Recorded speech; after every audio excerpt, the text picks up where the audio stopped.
Podcast de l'article de Abdeslam Seddiqui publié sur l'odj.ma. L'auteur a intitulé son article « La situation du marché du travail en 2022, perte de 24 000 emplois et plus de précarité ». Il commence son article ainsi. Les chiffres relatifs à l'emploi et au chômage pour 2022 viennent d'être publiés par le HCP. Ils ne sont pas réjouissants tant au niveau du volume des emplois créés qu'au niveau de leur qualité. Ce qui était prévisible, eu égard au niveau modeste de la croissance prévue pour l'année concernée, qui s'établirait en toute vraisemblance entre 1,2 et 1,4%. Ainsi, après une création nette de 230 000 postes d'emploi en 2021, l'économie nationale a perdu, en 2022, 24 000 postes, résultat d'une création de 150 000 postes en milieu urbain et d'une perte de 174 000 en milieu rural. L'auteur poursuit son article ainsi. Les emplois créés sont dominés par la précarité dans la mesure où les secteurs pourvoyeurs sont l'agriculture et les services.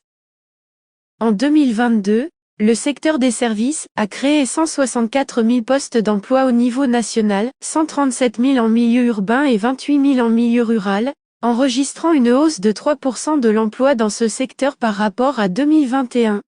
La création d'emplois dans ce secteur provient principalement de la branche d'hébergement et restauration, plus 46 000 postes, du commerce, plus 36 000, des activités de services administratifs et de soutien, plus 34 000, et du transport et entreposage, plus 25 000. Le secteur de l'industrie y compris l'artisanat, a créé 28 000 postes, 16 000 en milieu urbain et 12 000 en milieu rural. Ces emplois créés proviennent principalement des activités artisanales, 26 000 postes. L'industrie n'a créé en définitive que 2 000 emplois, ce qui demeure insuffisant au regard des moyens financiers mobilisés en faveur de l'investissement dans l'industrie.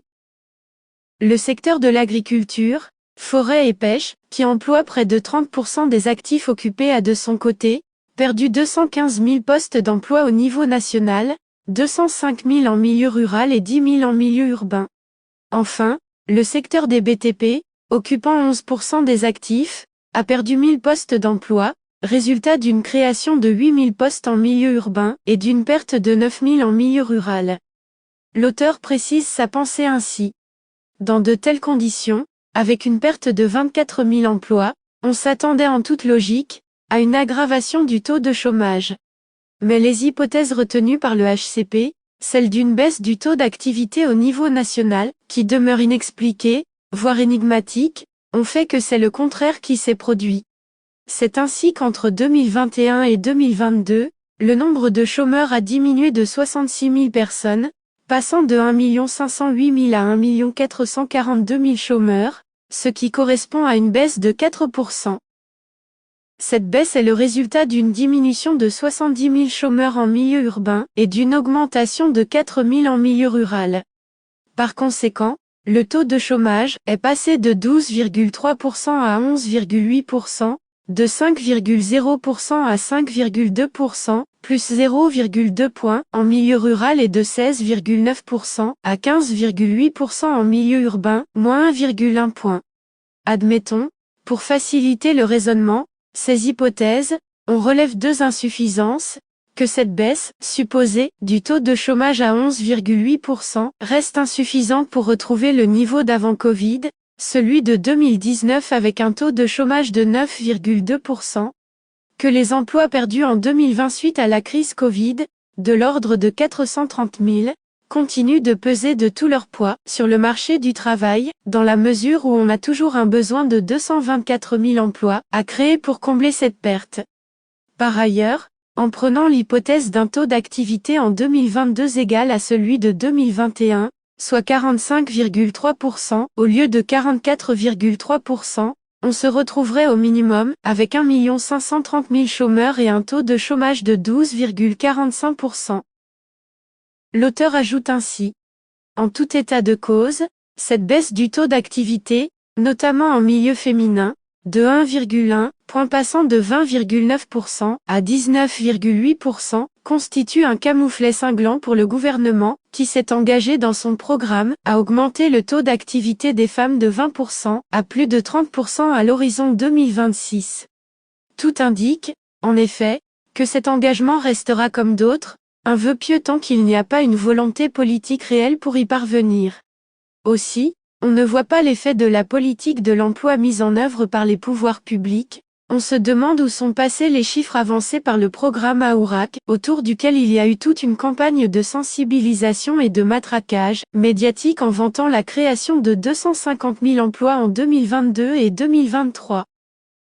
Le gouvernement ne trouve aucune gêne à annoncer que la mise en œuvre du programme connaît un grand succès, arguant que 90% des objectifs fixés en 2022 sont réalisés jusqu'au troisième trimestre de l'année 2022, soit 90 000 postes. Idem pour le programme IDMAGE piloté par l'ANAPEC, qui a fixé comme objectif d'insérer plus de 120 000 jeunes chercheurs d'emploi en 2022. Ces deux programmes, ORACH et IDMAGE, devraient en principe créer à eux seuls plus de 200 000 emplois. Ce qui n'apparaît pas dans les chiffres publiés par le HCP. En définitive, la problématique de l'emploi et du chômage demeure entièrement posée. Elle nécessite un traitement de choc et une mobilisation générale impliquant l'ensemble des acteurs.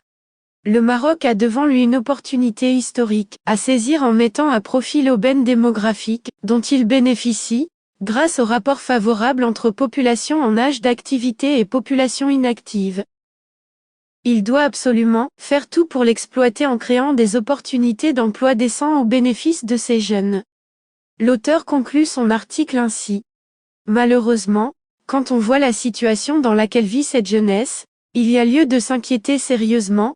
Un jeune sur 3 est en situation de chômage. Plus d'un jeune sur 4 âgé de 15 à 24 ans, 26% ou 1,5 million, au niveau national ne travaille pas, n'est pas à l'école et ne suit aucune formation.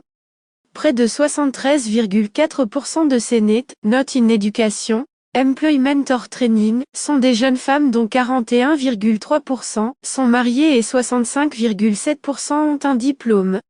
Nous sommes donc en face d'un gâchis immense, dont les conséquences seront incommensurables à moyen et long terme. Il est grand temps de prendre ces problèmes au sérieux. Rédigé par Abdeslam Seddiqui, et lu par l'intelligence artificielle de l'ODJ Media.